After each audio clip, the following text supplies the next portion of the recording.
আমরা প্রথম ক্লাসে আলোচনা করেছিলাম মাইক্রোসফট পাওয়ার পয়েন্টের অ্যাক্টিভ উইন্ডো সম্পর্কে। আজ আমরা আলোচনা করব মাইক্রোসফট পাওয়ার পয়েন্টের মেনু থেকে হোম ট্যাবটি। আমরা যখন হোমে ক্লিক করব, হোমে ক্লিক করার পর আমাদের প্রথম অপশনটি হচ্ছে হোম।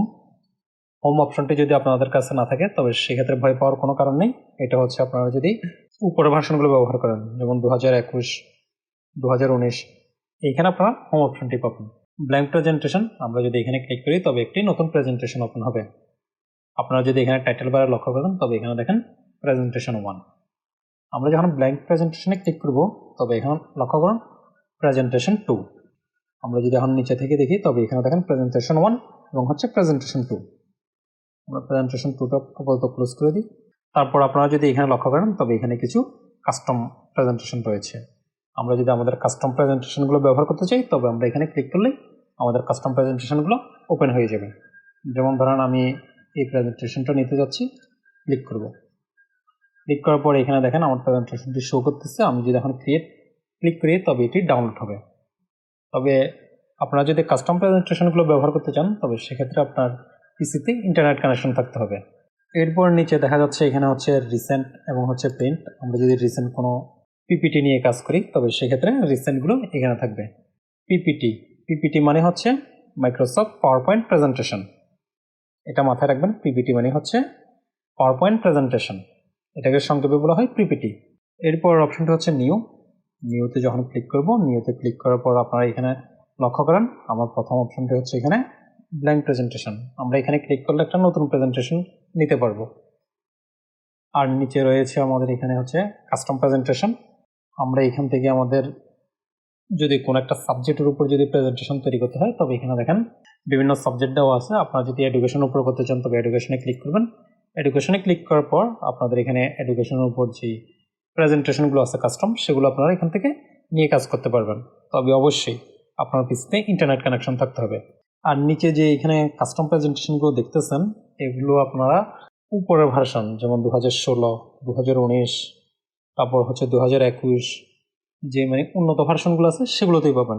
7, 10, 13 এখানে এই কাস্টম প্রেজেন্টেশন নেওয়ার অপশনটা নেই। এরপর অপশনটি হচ্ছে ওপেনটা হচ্ছে আপনার যদি কোনো একটা প্রেজেন্টেশন তৈরি থাকে অথবা কোনো একটা প্রেজেন্টেশন আপনি কারো কাছ থেকে নিয়েছেন, সেটা যদি আপনার পিসিতে থাকে অথবা ড্রাইভে থাকে সেটা আপনি এখানে সরাসরি ওপেন করতে পারবেন। যদি আপনাদের পিসিতে থাকে তাহলে দিস পিসিতে ক্লিক করবেন অথবা ব্রাউজে ক্লিক করবেন। ব্রাউজে ক্লিক করলে আপনার এখানে একটা পপ আপ পেজ আসবে, আপনার প্রেজেন্টেশনটা যেখানে আপনি সেখান থেকে নিয়ে ওপেন করতে পারবেন। আর এখানে আছে অ্যাড টু প্লেস। আপনার যদি প্রেজেন্টেশনটা যদি ওয়ান ড্রাইভে থাকে তবে আপনি ওয়ান ড্রাইভ থেকে নিতে পারেন। আপনার প্রেজেন্টেশনটা যদি কোনো অনলাইনের মাধ্যমে নিতে চান তবে আপনারা এখান থেকে সেটা ওপেন করে নিতে পারবেন। এরপর অপশনটা হচ্ছে ইনফোর প্রথম অপশনটা হচ্ছে প্রোটেক্ট প্রেজেন্টেশন। আমরা যখন ক্লিক করব তবে এখানে আমাদের প্রোটেক্ট করার জন্য অপশনগুলো দেখাচ্ছে। প্রথম অপশনটি হচ্ছে অলওয়েজ ওপেন রিড অনলি। আপনি যদি এখানে ক্লিক করেন তবে আপনি প্রেজেন্টেশনটা শুধুমাত্র রিড করতে পারবেন, কোনো ধরনের এডিট করতে পারবেন না। তারপর হচ্ছে ইনক্রিপ্টেড পাসওয়ার্ড। আপনি যদি ইনক্রিপ্টেড পাসওয়ার্ড ব্যবহার করেন তবে আপনার প্রেজেন্টেশনটি ওপেন করার জন্য অবশ্যই একটি পাসওয়ার্ড সেট করতে হবে। যেমন ধরুন আমরা এখানে এই প্রেজেন্টেশনটার একটা পাসওয়ার্ড নিলাম 1 2 3, ওকে। আবার রিপাসওয়ার্ড 1 2 3, ওকে। এখন যদি প্রেজেন্টেশনটা ক্লোজ হয়ে যায় তবে সেক্ষেত্রে আমরা যদি প্রেজেন্টেশনটাকে আবার ওপেন করি সেক্ষেত্রে আমাদের পাসওয়ার্ড দিতে হবে।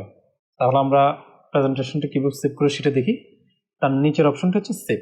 আমরা যখন সেভে ক্লিক করব, সেভে ক্লিক করার পর আমরা এখান থেকে ব্রাউজে যাব। ব্রাউজে গিয়ে আমরা এখানে ডেস্কটপে করি, ডেস্কটপ প্রেজেন্টেশন 1-এ থাক নাম সেভ করার পর আমরা এখান থেকে এটি ক্লোজ করে নিই। সরাসরি এখানে যদি আপনি ক্রসে ক্লিক করেন ক্লোজ হয়ে যাবে, অথবা ফাইল থেকে এখানে নিচে একদম সর্বশেষ অপশন ক্লোজে ক্লিক করলে এটি ক্লোজ হয়ে যাবে। ক্লোজে ক্লিক করার পর আমরা যদি আবার আমাদের প্রেজেন্টেশনটা নিতে চাই তবে আমরা এখানে ফাইলে আসব, ফাইল থেকে ওপেন থেকে আমরা এখানে রিসেন্ট থেকেও নিতে পারি অথবা আমরা এখানে ব্রাউজ করে নিতে পারি। ব্রাউজ করার পর আমরা ডেস্কটপে আমার প্রেজেন্টেশনটি ক্লিক করে ওপেন করার পর এখানে দেখেন আমার এখন প্রেজেন্টেশনটা ওপেন হওয়ার জন্য আমাকে পাসওয়ার্ড দিতে হবে 1 2 3, ওকে। এখন দেখেন আমার প্রেজেন্টেশনটি ওপেন হয়ে গিয়েছে। আবার যদি এই পাসওয়ার্ডটাকে অফ করে দিতে চাই তাহলে আবার ইনফোতে আসবো। ইনফোতে আসার পর এখানে প্রোটেক্ট প্রেজেন্টেশন এখানে ক্লিক করব। ক্লিক করে এনক্রিপ্ট উইথ পাসওয়ার্ড এখানে ক্লিক করব। ক্লিক করে আমার পাসওয়ার্ডটি এখান থেকে মুছে দেবো, মুছে দিয়ে ওকে ক্লিক করার পর আমরা আবার সেভ দিয়ে দেবো। সেভ।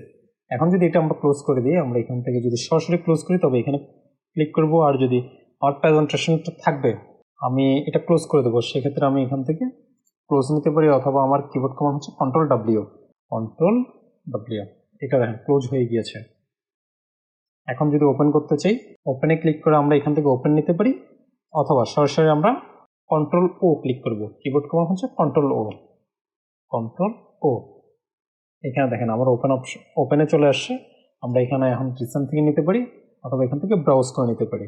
রিসেন্ট থেকে নিয়ে নিলাম, এখানে দেখেন আমাদের চলে আসছে। তাহলে আশা করি আপনারা ইনফো এবং সেভ সম্পর্কে বুঝতে পেরেছেন। সেভ এর কাজটাও সেভের মতো। যেমন ধরেন আমাদের একটা প্রেজেন্টেশন আমাদের দুটো ড্রাইভে রাখা দরকার, সেই ক্ষেত্রে আমরা সেভ এস ব্যবহার করি।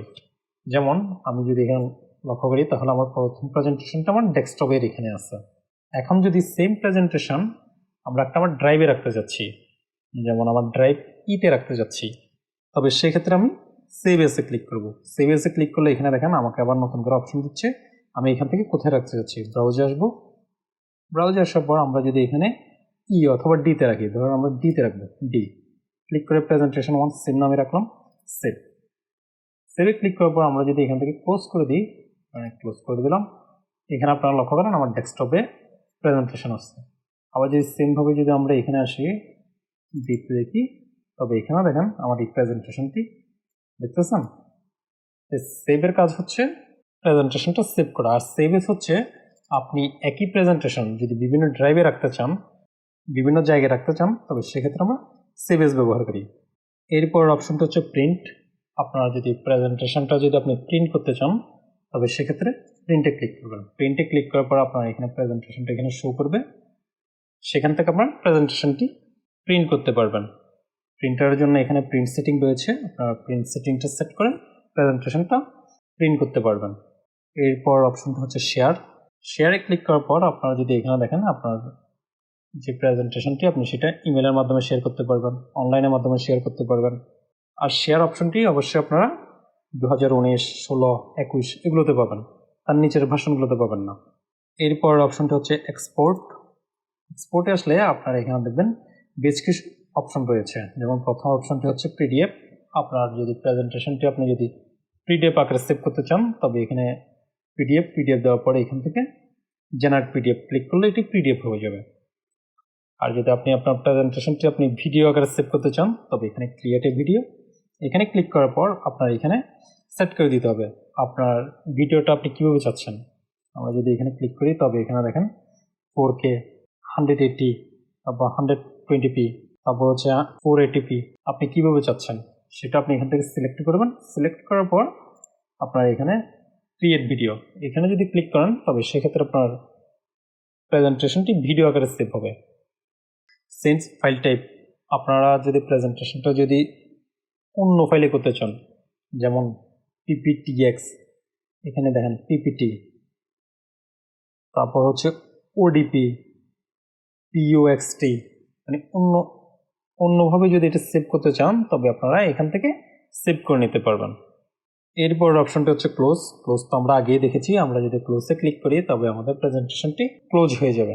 আমরা যদি এখন ক্লোজে ক্লিক করি, আমাদের প্রেজেন্টেশনটি ক্লোজ হয়ে যাবে। আপনি যদি প্রেজেন্টেশন এবং হচ্ছে মানে পুরো পিপিটি ফাইলটাকে ক্লোজ করতে চান, তাহলে আপনি ক্লিক করবেন অল্টার F4 ক্লিক করলে আপনার পুরো পিপিটিটা ক্লোজ হয়ে যাবে। আমরা এখানে যদি ক্লোজে ক্লিক করি, তবে সেক্ষেত্রে পিপিটিটা ক্লোজ হয়ে যাচ্ছে। আবার সেমভাবে যদি অল্টার F4 ক্লোজ অপশন থেকে আমরা যদি ক্লোজ করি, তবে আমাদের পিপিটিটা ক্লোজ হয়ে যাবে, প্রেজেন্ট পিপিটিটা। আমরা সেখানে আবার নতুন একটা পিপিটি নিতে পারবো। আপনি চাচ্ছেন আপনার সম্পূর্ণ পিপিটিটাকে আপনি ক্লোজ করবেন। এখানে যদি আমরা ক্লোজে ক্লিক করি, তবে আমাদের পুরো পিপিটিটাই ক্লোজ হয়ে যাবে। আর যদি শুধুমাত্র আমাদের অ্যাক্টিভ পিপিটিটাকে যদি আমরা ক্লোজ করতে চাই, তাহলে হচ্ছে যে কন্ট্রোল W, এটা ক্লিক করলে আমাদের প্রেজেন্ট পিপিটিটা ক্লোজ হয়ে যাচ্ছে। আবার যদি ওপেন করতে চাই কন্ট্রোল ওতে ক্লিক করে আমরা এখান থেকে আমাদের প্রেজেন্টেশনটা ওপেন করতে পারতেছি। আবার যদি আপনি নতুন প্রেজেন্টেশন নিতে চান সেটার কমান্ড হচ্ছে কন্ট্রোল এন এ ক্লিক করলে নতুন একটি প্রেজেন্টেশন ওপেন হবে। এখানে দেখেন এখন আমাদের এখানে কিন্তু দুটো পিপিটি, এখানে লক্ষ্য করুন আমাদের এখানে দুটো পিপিটি। আপনি চাচ্ছেন আপনার পুরো প্রেজেন্টেশনটা আপনি ক্লোজ করে ফেলবেন, সেই ক্ষেত্রে আপনার কিবোর্ড কমান্ড হচ্ছে অল্টার F4 অথবা এখান থেকে ক্লোজে ক্লিক করে এখান থেকে আপনি সরাসরি ক্লোজ করতে পারবেন। আমরা কিবোর্ড কমান্ডে করি, কিবোর্ড কমান্ড হচ্ছে অল্টার F4। এখন দেখেন আমার পুরো পিপিটিটা ক্লোজ হয়ে গিয়েছে। আশা করি আপনারা বুঝতে পেরেছেন। আজকের মতো এতটুকুই। ভালো থাকবেন, সুস্থ থাকবেন, খোদা হাফেজ।